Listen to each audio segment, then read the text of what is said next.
sa aking YouTube channel. So ngayon ang ituturo ko po sa inyo guys kung saan ba tayo makakuha ng mga music na walang copyright, no. Before po ang lahat, no, please subscribe my YouTube channel and click mo notification bell para updated po kayo sa mga susunod na videos ko. So napaka-importante po itong ating music as a YouTube creator, no, kasi dito po is hindi po tayo makaka-copyright, lalo na po kapag monetize na tayo is hindi po pwedeng ma-copyright tayo, no.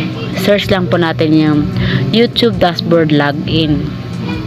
Dito po guys is makakakuha po tayo ng mga music na walang copyright. So dapat naka-sign in po kayo dyan sa ating Chrome. So aantayin lang natin guys. Marami po kayo mapipilian ng mga music dito guys.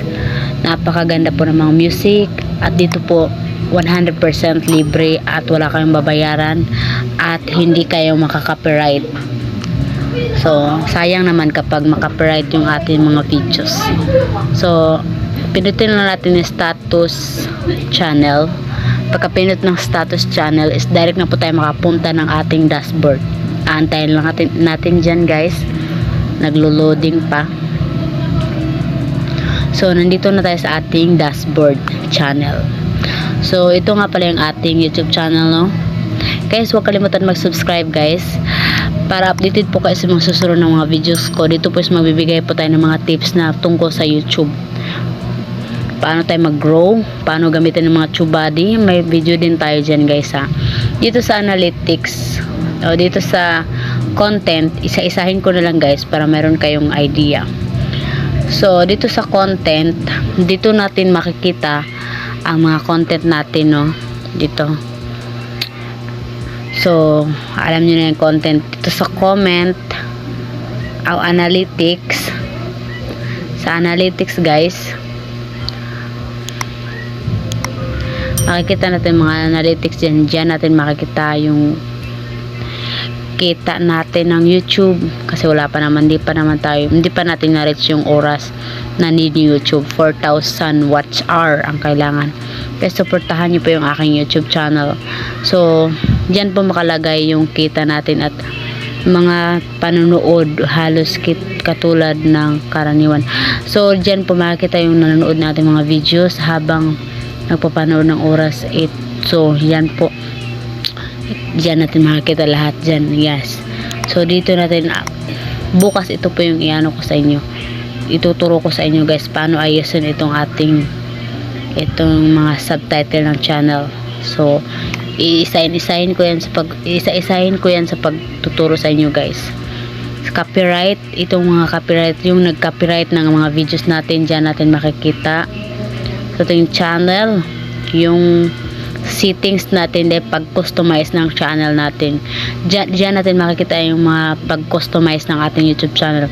Bukas ituturo ko sa inyo guys paano i-customize ang ating YouTube channel para dumami ating subscribers. So dito sa ibaba, ito na yung ituturo ko sa inyo guys. Dito natin makikita ang mga sounds na libre na walang copyright. Mga mga legit na music na walang copyright, 100% walang makaka-copyright sa inyo dito. Basta sipag-sipag lang sa pagpipili guys ha. Sipag-sipagan nyo lang sa pagpili ng mga music.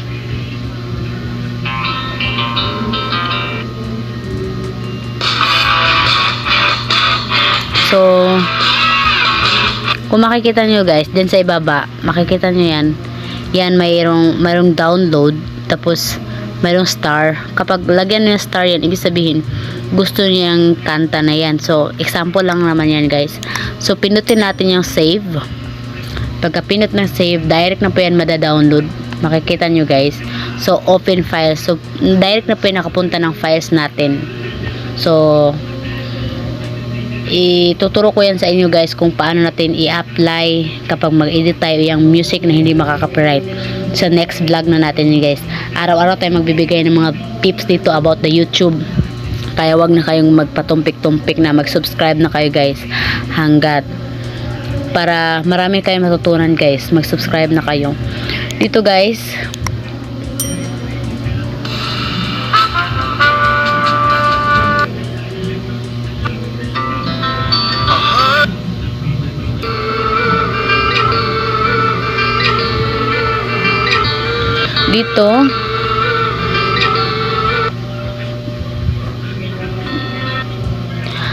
Dito guys, mga libre to, walang bayad. May iba kasi nagbabayad pa sila. So dito na lang tayo sa libre. Kasi meron namang audio library sa YouTube na pwede tayong gumamit dito, walang copyright.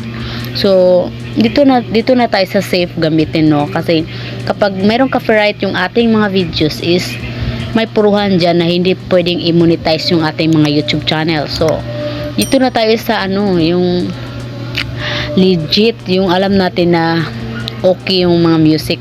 Okay na yan guys, kahit pag ganito yung mga sounds. Pag tiyaga lang kayo dyan guys, mamili lang kayo ng mga gusto nyong sounds dyan. So pwede kayo mag-search dyan sa bar, maghanap sa buong channel mo, maghanap ka ng mga sounds. Pwede dito ka maglagay ka dyan ng unong gusto mo nga na sounds. So magdepende yan sa inyo guys kung anong gusto nyo yung mga sound effects, meron din dito. So sana po guys, huwag kalimutan mag-subscribe kung nakakuha kayo ng kaalaman itong aking tinuturo sa inyo, kasi dito po is makakatulong talaga sa inyo itong ating mga music, kasi dito po is wala pong babayaran.